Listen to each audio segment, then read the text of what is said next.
Hi, everybody. Welcome to my first podcast.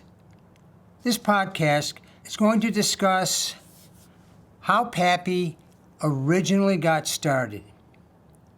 So let's begin. Back in the early 90s, I used to rent space from a fella named Jim Scherzy. Now, he was a photographer in Syracuse, New York. He was well known in the area in upstate New York, and he was an excellent photographer. He had a beautiful building, and I remember when he was building it, I was really impressed with it. One day he said, "Mike, would you like to rent some space?" And I said, "Sure." So I rented space at Jim Scherzy's photography studio. And as I was working, he came into to my office with a fella named John Napa, and he introduced me to him. John Napa and I had a tremendous conversation. He's a very creative guy. He told me he had a studio in L.A. Working with Todd Fisher. That's Debbie Reynolds' son. He also worked with Carrie Fisher and from Star Wars. Anyhow, he told me what he did. He was a director and producer, and he's also a writer. So I had told him I'm interested in doing a children's television program. So I showed him a conceptual sketch that I did. And the sketch basically showed some of the characters. My character, which was Pappy Druitt, an old codger with suspenders and a scarf and a turned-up hat. So he looked at the conceptual sketch and thought it was very nice. And we continued to talk about creative things, what I did and what he did.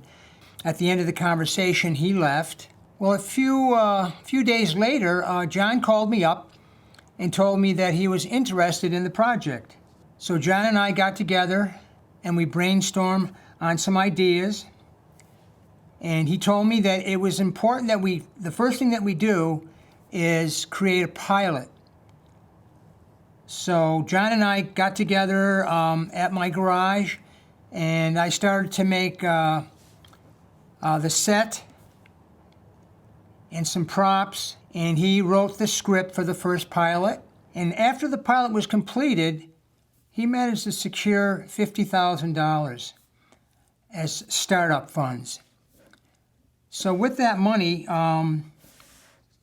we went to Rochester, New York, at a place called PCI, which was a production studio, and we taped 26 episodes in 16 days.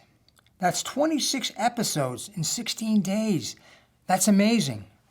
Something like that hasn't been done, really.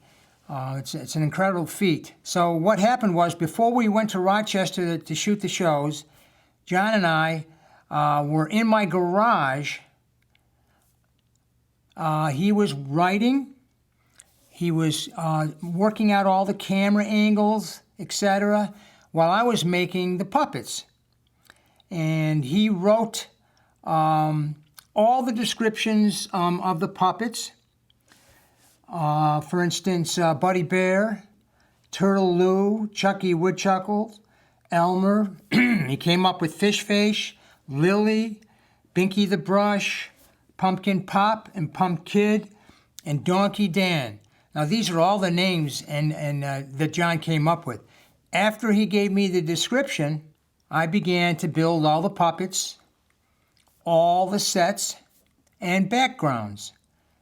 Meanwhile, John was at the desk working out all the camera angles and outlining everything we had to do when we finally got into production. So, to make a long story short, we completed all the sets, all the writing materials, all the scripts, everything we needed to produce the shows. And we put it in a truck and we drove out to Rochester, New York, where we shot the 26 episodes, like I said earlier, in 16 days. After we shot the episodes and they were completed, we went into post-production, and it took about 3 months to do all the editing, because if you remember, when you watch Pappy, you notice that after I do a drawing, that drawing comes to life. with animation. So we had an animator do that. We had Mike Curley singing all the songs. We called him Sing-A-Song Sam, or should I say John gave him that name, Sing-A-Song Sam. And John wrote Pappyland.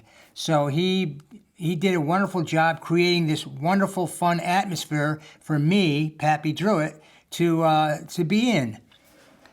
Well, let's see. After post-production in Rochester, we managed to get it on a satellite feed, and we got it on about 40 PBS stations, which was really fantastic.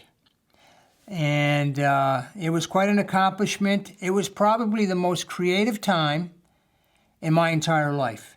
And I'm a creative person. I was in advertising for many years, but creating these 26 episodes in the beginning, the first creation of Pappyland, was quite a joy. It was an incredible time. John and I had so much fun together as we worked on this project. And the rest is history. We accomplished a tremendous creative goal, and it was a pleasure and a joy to work on the Pappyland project. So that's how it all started, all based on that conceptual sketch and me meeting John Napa. And by the way, John Napa is not only a very creative person, but he's a novelist, he's a writer, he's a producer and director. So he wore a lot of hats even during the Pappy project. So that's about it. I just came out with a new coloring book, and I think your children would love it because it has wonderful drawings that you've never seen in here. Some you may have seen, but most of them are all brand new drawings. And feel free to order this. You can go to pappyshop.com to order that coloring book and some other items. And I'd like to thank all of you for being tremendous fans, loving fans, caring fans. And I want you to know how much I appreciate all of you for being such loyal fans. Thank you. I look forward to seeing you on my next podcast.